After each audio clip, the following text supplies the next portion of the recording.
Nii, ja meile juba tuttav keskkond on siis ARKis online. Selleks ma loodan, et need koolid, kes soovivad seda kasutada, on juba hankinud või siis kohe kirjutavad meile ja saavad omale ka ARKis platvormi kasutamiseks. Ja käivitamine või sisselogimine on väga lihtne. Ongi arkis.com kontole sisselogimine.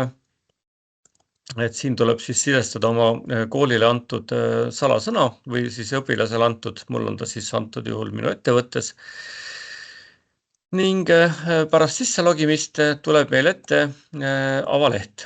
Et avaleht ma tegin ka natukese temaatilisemaks. See on nüüd küll meie ettevõtte avaleht, aga ma siis kujundasin ta ümber. Kui ma tahan seda uuesti ära muuta, näiteks teie soovite oma kooli kohta teha ilusa sellise temaatilise avalehe, siis siit muuda avalehte saab seda kenasti teha. Ma hetkel loobun, mul on siin juba väike sisu olemas.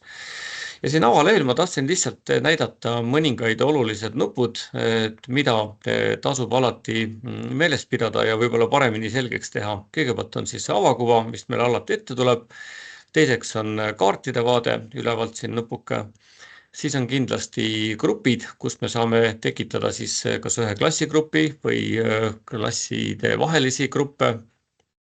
Ehk siis erinevad töögrupid, kus me saame kas ühes asutuses või erinevate asutuste vahel siis teha ühe projekti või sellise kaardi või rakenduse kallal tööd, et igaüks näiteks oma lõiku. Ja kindlasti sisu alt ma siis näen, mida ma olen juba varem koostanud ja kuhu ma siis ka neid jooksvaid töid salvestan. Et näiteks siis aasta pärast ma tahan neid vaadata ja siis ma sisu alt neid ka leian. Ning sisu alt saab siis ka täpsemalt vaadata ja jagada, et kellele ma neid näidata tahan.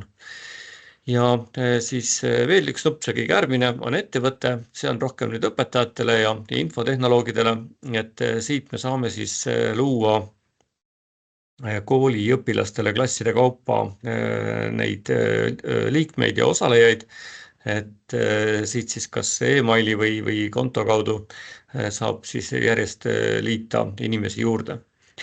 Ja neid ka pärast ära kustutada, sest ega õpilased ei jää ju kooli igaveseks. Nii, aga lähme siis uuesti kirjanduse ja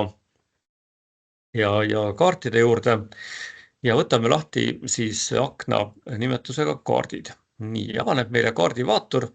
Aha, üks asi veel, et kui te nüüd üleval paremas servas vaatate, siis seal on teie sisselogimise andmed. Kui seal peal klõpsata, siis võtke ülevalt teine valik, minu sätted. Ja siin on nüüd oluline, et oleks meil ära märgitud ülevalt 1, 2, 3, 4, 5 valik on põhiline kaardivaatur. Ja siin peaks olema ta Map Viewer, et mitte Classic. Classic lõpetab oma toimetamise järgmisel aastal, ehk siis nagu ikka tarkvaras kõik uueneb, kõik läheb nii-öelda sisukamaks. Ja need kaardid, mis on Map Vieweris tehtud, need jäävad kindlasti alles, neid saab kasutada, neid saab jagada, aga siis nii-öelda uusi kaarte klassikus enam uuel aastal teha ei saa ja et sellepärast oleks mõistlik kohe hakata juba siis toimetama selles uues Map Vieweris, kus on ka rohkem võimalusi. Nii, see ära märgitud, siis võib minna edasi kaarti koostama. Võttes ette siis selle kaardilehe, nüüd uuesti tagasi minnes. Me mõtleme, et aga kuidas nüüd edasi saab, et kus on siis kirjandus, kus on raamatud ja kus on need täpsemad detailid. Nüüd tasuks minna ja ühendust võtta siis teie kooli kirjandusõpetajaga ja leppida kokku, et kuidas ja mida ma tahaksin kaardi peal siis kajastada kirjandusest. Et kirjandusõpetaja annaks mulle võib-olla natukene selliseid ideid või tööriistu. Mina koostasin tabeli, et alati peaks olema mingisugune andmebaas või mingid andmed, mida me kaardi peale kajastame, et need eelnevalt läbi mõelda. Et võtsingi paberi ja pliiatsi ja mõtlesin, et võt, ma teen kaardi Hiiumaa kirjanikest, kust nad elavad, millised raamatuid on kirjutanud ja nii edasi.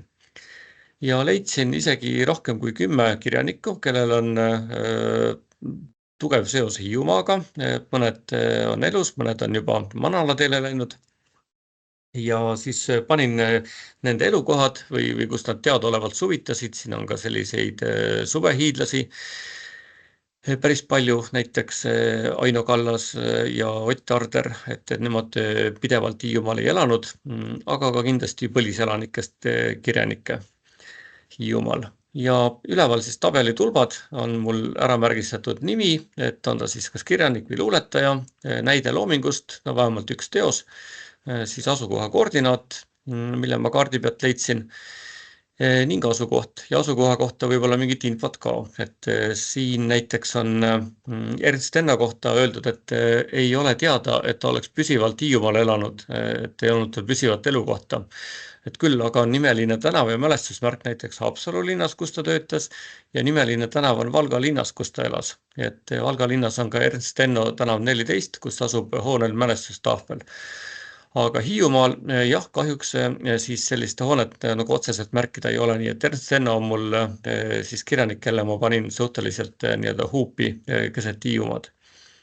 Aga teistel enam-vähem, kas siis külatäpsusega või hoone täpsusega olen siis leidnud täpsema asukoha. Ja väike kommentaar, et tema seos Hiiumaaga ja siis loomulikult internetist mõned lingid, mida saab lahti klõpsata, et siis täiendavat infot lugeda selle kirjaniku kohta saab ka targemaks. Ja juurde ka pilt, et missugune see inimene välja nägi, siis kirjanik. Nii, ja nüüd ma tahaksin seda tabelit siis kõikide nende andmetega tõmmata kaardi peale või avada kaardi peal, kuidas iganes. Ja nüüd väikene vihje, et kui me kasutame Excelit, kus on väga hea sellist nii-öelda andmebaasi kokku panna, toimetada, panna neid linke, siis on olemas ka teine formaat, mitte Excel, vaid on CSV, et see on lühend komadega eraldatud tabelivorm.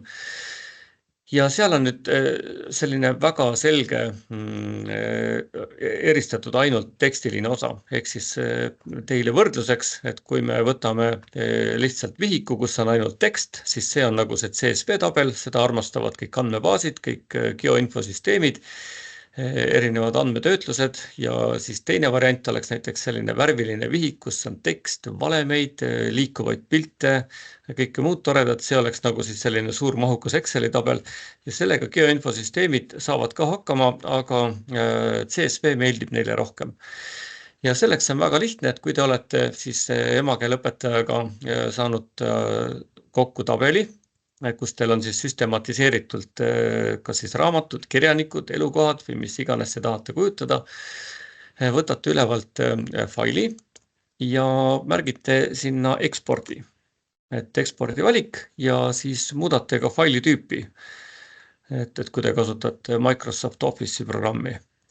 Et faili tüübi alt tulebki siis valik siin allpool on CSV komadega eraldatud fail.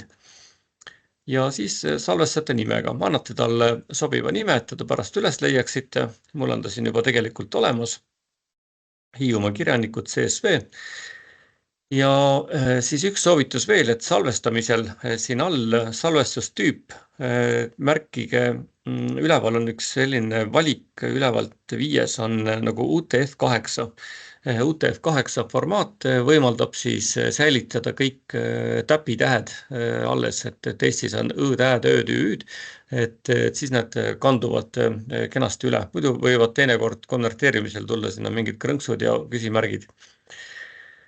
Nii, ma seda praegu tegema ei hakka, mul on ta siin olemas ja lähen kohe nüüd juba oma kaardiakna juurde, kus mul pooleli jäi ja vaatame, kuidas ma saaksin siis seda tabelit siia kaardi peale kanda.